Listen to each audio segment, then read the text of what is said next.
You know, when The Lion King first came out in 2019, I was really confused that so many people were dissatisfied with the film, but let's see how the prequel, Mufasa, turned out. My name is Brandon Keith Avery, and this is just my opinion.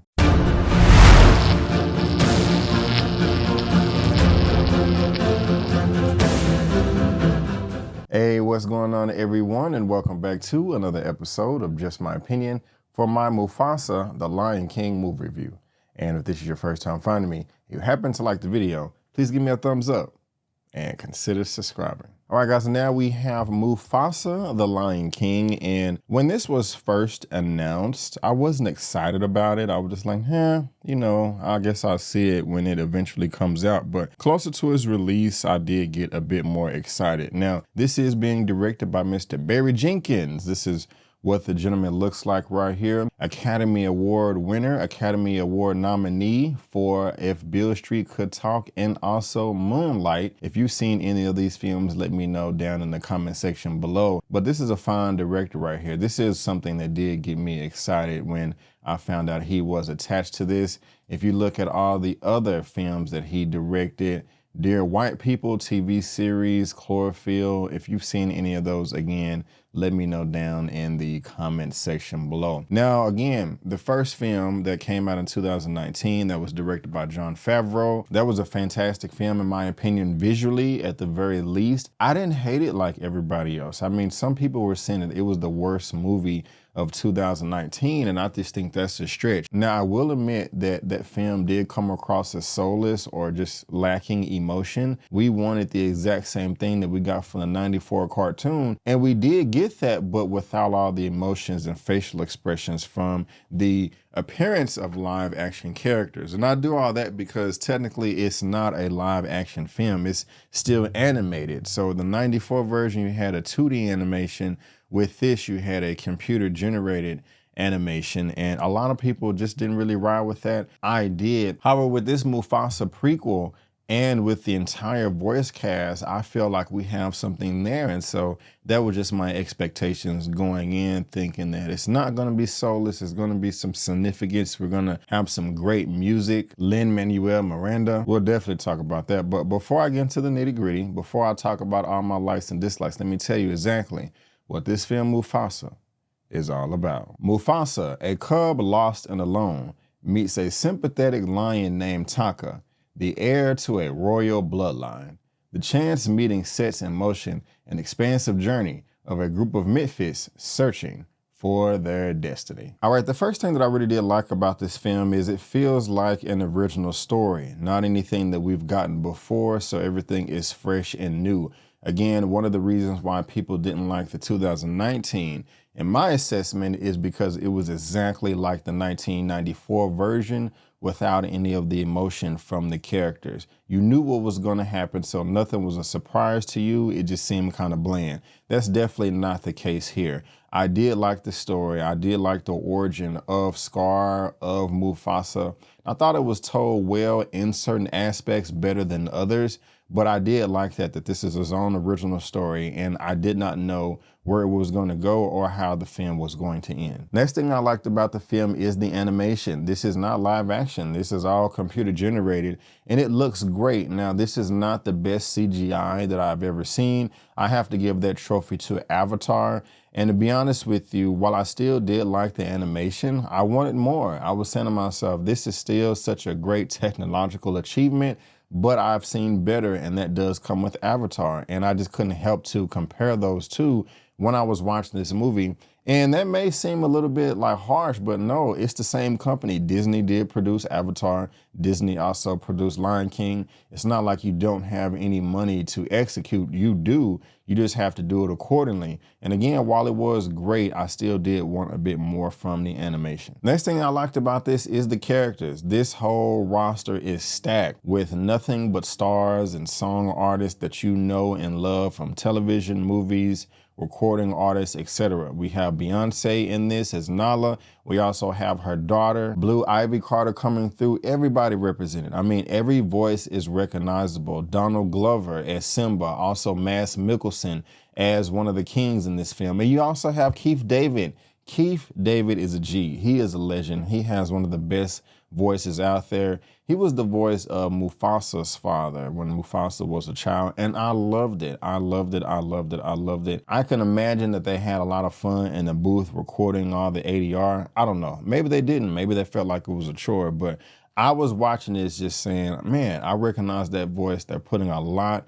of emphasis into this. I wish I could have been a fly on the wall in the studio, just kind of looking to see all of their mechanics as they're expressing themselves, trying to give life to these characters. I also felt like this film had a great sense of adventure. Mufasa is lost. He does not know how to get home, and so he has to step up to the plate and become the great king that we all know and love. Rest in peace, Mufasa. Rest in peace, James Earl Jones. And even from a young cub, you can see how he's a leader and how he became the man, the lion, the king of the jungle that we all know and love. I thought that transition was great, so 2 thumbs up right there. The action was pretty good too. I really did love the long takes that Barry Jenkins used to shoot a lot of these action scenes, whether it was a lion in a river being washed away from their family, or showing 2 cubs, 2 lions, Taka and Mufasa racing, trying to come up on one another.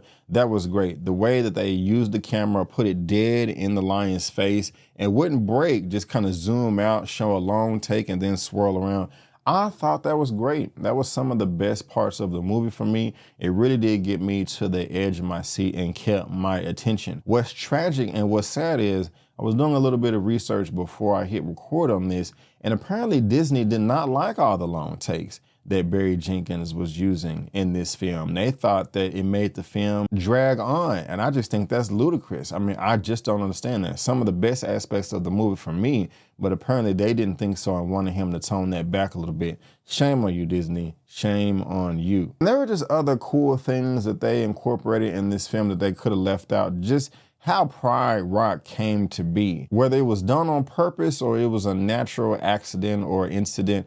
I really did like that, and all of the characters that came back as well. It's just like, oh, I remember you from this sequel in the 1996 animated film, or I remember you from the 2019 version. There was a lot of consistency there, and I did like that. A lot of lore, a lot of backstory that we did not know, that we do know now. And I really did like the landscape and the territory and just the large body of land that all of these animals, whether there was lions, hyenas, antelopes, elephants, giraffes, just how much they took up out there in the jungle, wherever they are in the world. I don't remember right now, to be honest with you, off the top of my head. But guys, those are the things that I really did like about the film. Now let me just transition to some aspects that I really didn't care for. One, and it's really sad, is the songs. I just was not in love with them at all. Maybe one out of all of them I love. Now, I really did like all the songs, all the composition, the nostalgia from the original Lion King, because they did bring all those songs back, the ones that you know and love and can sing from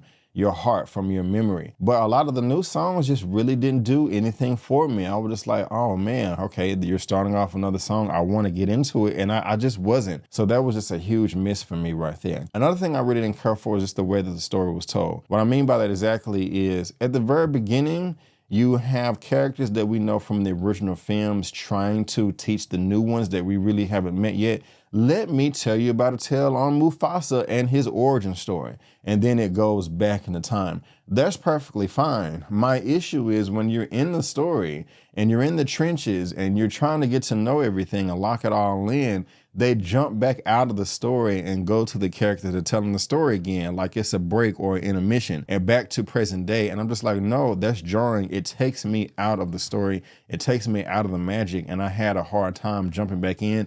Just let the story flow consistently throughout. And then you can go back when the story is over to address or assess how the characters that didn't know the story are receiving it and how they comprehend it. But you going back and forth from past to present, past to present, past to present, I did not like that at all, and I just think that was a huge mistake. Also, with some of the shots, the colors were bland. I just wanted them to pop a bit more. Now, to be honest with you, that may be part of the story of like, oh, we have a bad leader, and because of it, the land is drying up and nothing looks alive and it all just looks dead. Maybe that's the case, but I couldn't tell. And the reason why I couldn't tell, and I'm embarrassed to say this, is guys, with this movie, it's only coming in at 2 hours, but I did feel the pacing was not the best a bit at times, and it did make me fall asleep, doze off. I started to fall asleep a little bit in this movie from here and there. Not much. It wasn't like 45 minutes straight, but